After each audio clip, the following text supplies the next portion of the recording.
Here we go. Just pull out the scabbard, and we'll see what's sealed inside.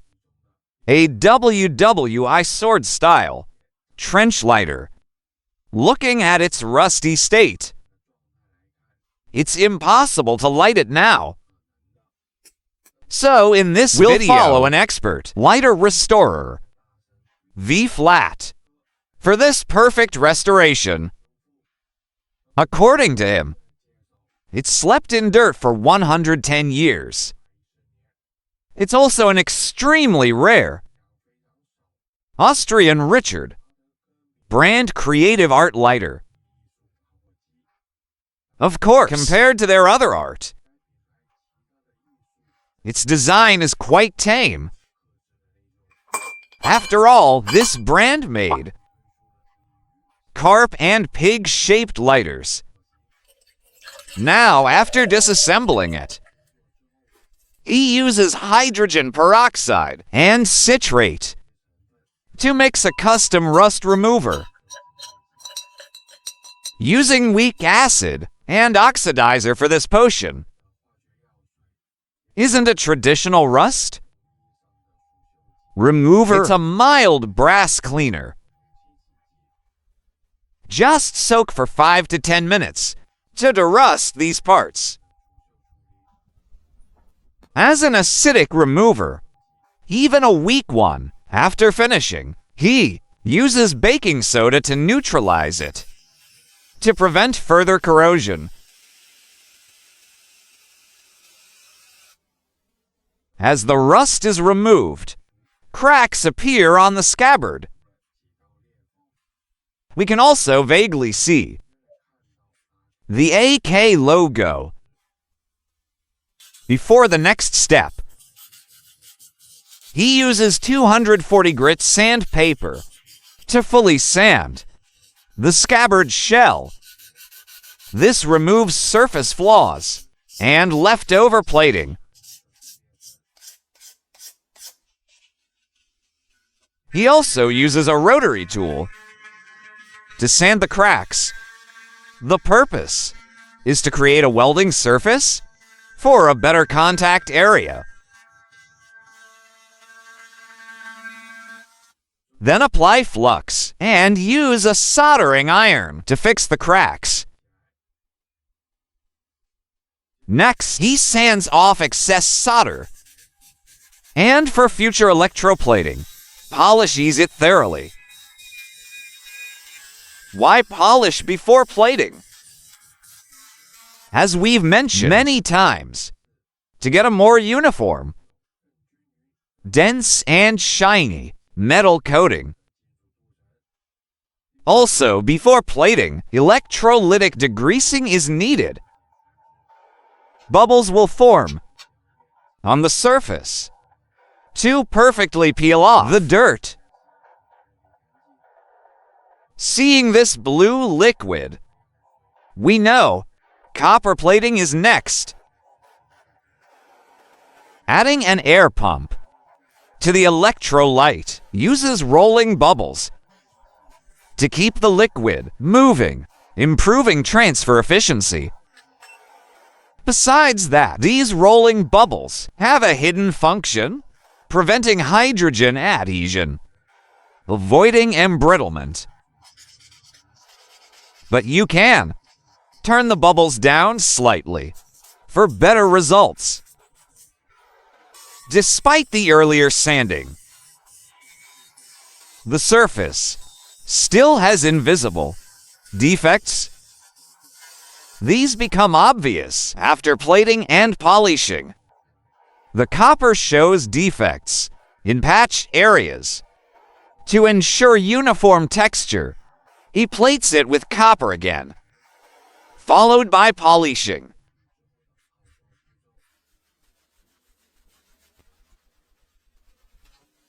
Now it looks brand new. You can't tell? It's over 100 years old. Next, he uses engraving to remake the missing logo on it.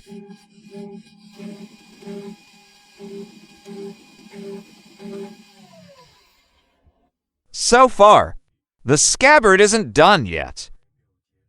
It still needs nickel plating to restore its century-old look. But this waits to be done with the other parts. This part being heated is the lighter's core. After removing the handguard, he thoroughly cleans the open insert. Dug out here is the century-old wick and old cotton. Unbelievably, he collects all of them. A bowl full of antiques, while not like making a rust knife. Maybe if he collects enough, he can make a pillow or blanket. Pulled out next is the rotted spark wheel. Seeing this, a century of history is materialized right here. Next, he details and cleans the core. He meticulously restores it. The guard ring is broken, so he welds a piece of material on. Then he remakes the broken ring.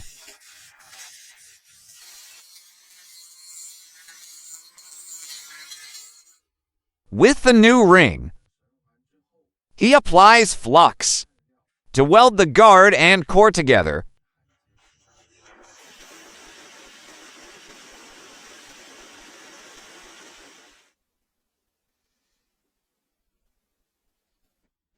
Since the flint tube is completely ruined, he uses a spare part instead. The spare part size needs adjustments. Once adjusted, this tube is welded into place.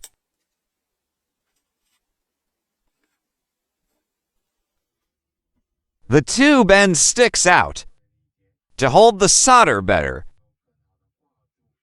After confirming the weld, the excess is sanded off. He also gives the exterior a detailed polish. The multi-tool used here is familiar to anyone who does crafts. After welding, the core gets different treatment compared to the rusty scabbard. It only needs one copper plating. Next, he uses another spare part to shape into a spark wheel bolt.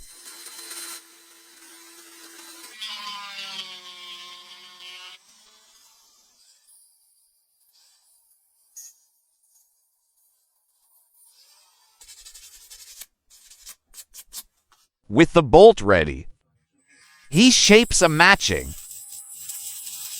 spark wheel.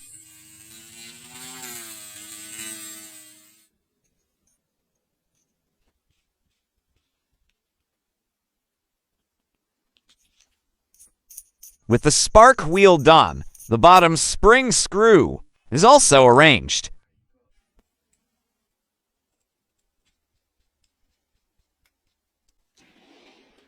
Giving the whole core a detailed polish prepares it for nickel plating.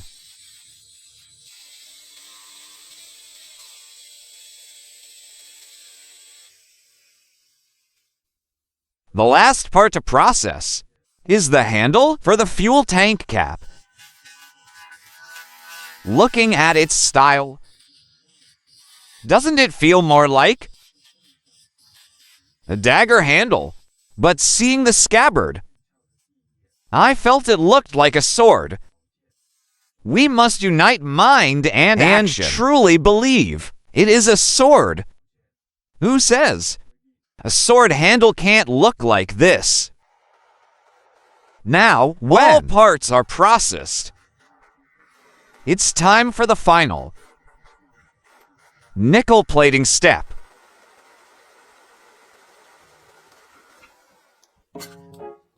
Finally, the flint, wick, cotton, and fuel are added. This 1916 WWI trench lighter is officially restored.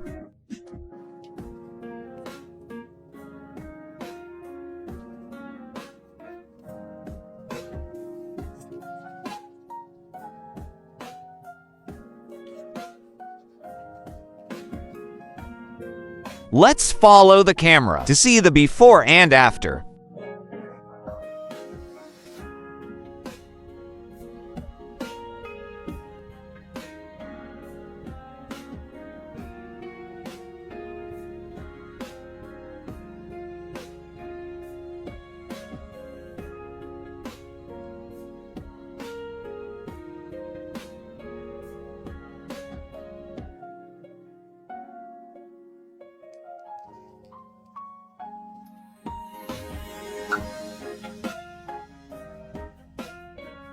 As always, from 1 to 10, what score do you give this restoration?